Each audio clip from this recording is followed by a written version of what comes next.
The Burroughs Wellcome Fund has always taken a position of looking for areas that are underfunded, undervalued, building it up, and once it expands, letting it go, and looking for something else that's underfunded. It's been around for 60 years. Can't believe we were both born in 1955, so I find that hilarious. It's so critical that there be flexible, nimble organizations like the Burroughs Wellcome Fund, which can provide funding with minimal red tape and in a rapid fashion to take advantage of opportunities when they exist. Burroughs Wellcome saw the merit in what I wanted to do, and that investment helped me build up what I needed to get the first structures of the Ebola virus, then opened up our whole research program from then on out. That funding was absolutely instrumental, and I don't think I could have built the lab without it.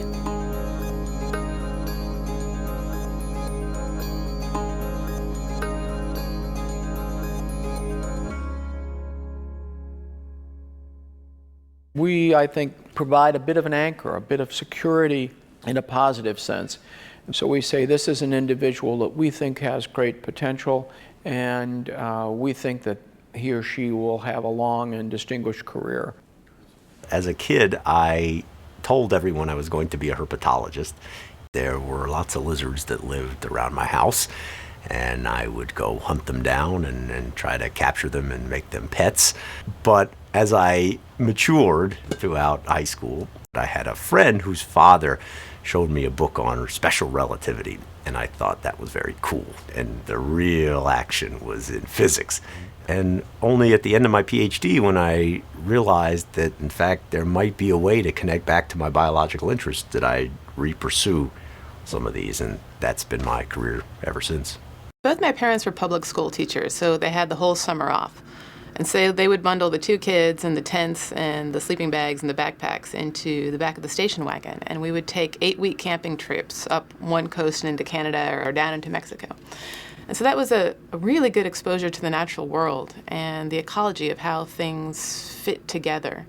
And that's been a really good intellectual framework for our work because we study viruses, and viruses exist in an environment and an ecology, and it's the interactions of the people in that environment that cause the viruses to spread.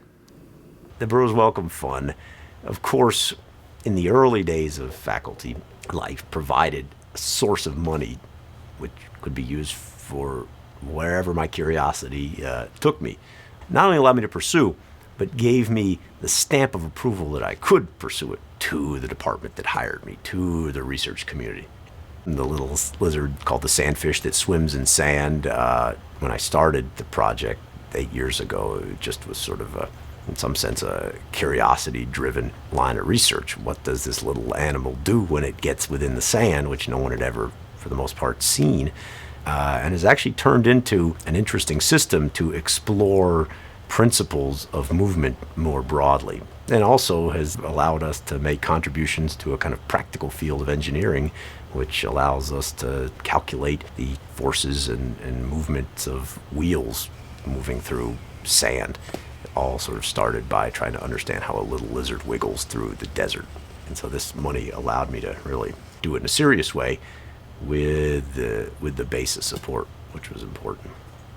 Burroughs was critical at 2 points in my career. First, they got me going out of the starting gates. And then at another critical juncture, where we wanted to expand just from molecular studies in one kind of virus to going into field studies on other kinds of more common viruses, the Burroughs Wellcome Fund was there too. They helped us get started in arenaviruses, really common viruses. There's hundreds of thousands of cases of, for example, Lassa fever every year.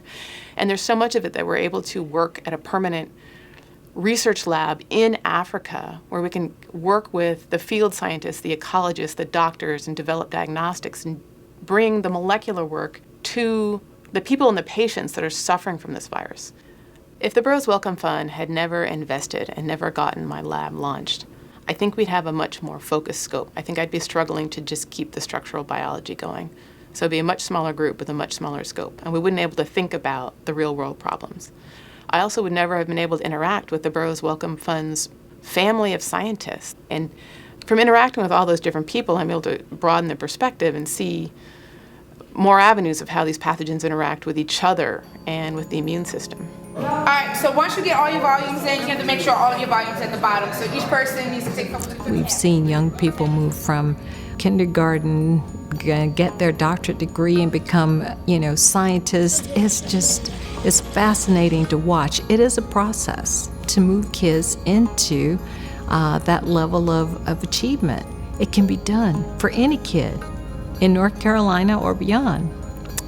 We have to be willing to give them the opportunity.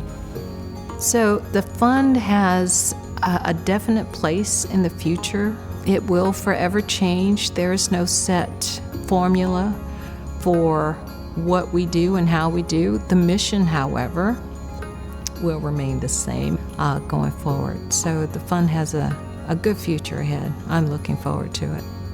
I think I can say from reading about Mr. Wellcome that he would be pleased because he committed a lot of money over the years to research.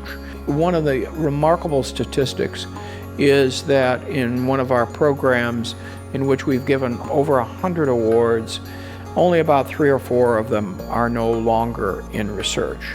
And that says we made some good choices, since that's our goal, is to fund research. And so our satisfaction isn't from what we've done, our satisfaction is what the people who we've funded, what they've done. It's very satisfying.